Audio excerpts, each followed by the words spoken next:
next up here is going to be with SoFi. SoFi is $0 free. There is a $1 account minimum, but obviously for most people, that's not going to be too much of a worry. You could also follow other investors. So they have kind of like a social aspect to this where you can go ahead and see what other people have on their watch list, maybe even have in their portfolio as well.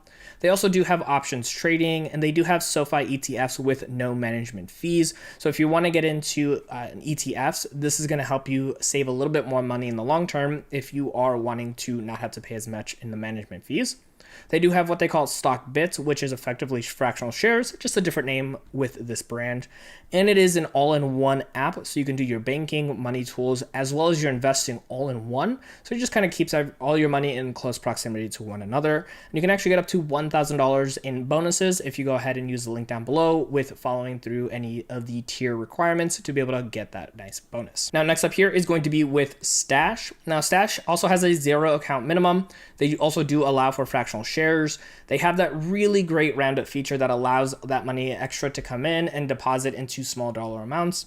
And you can also see they do have a stock back card, which effectively is allowing you to utilize their card to be able to spend money and actually earn stocks back based off of where you spend your money.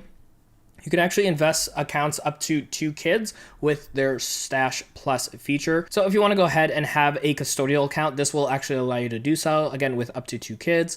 And the fees for this are going to be anywhere from $3 to $9 per month. If you want to do the custodial accounts, it will be that $9 per month.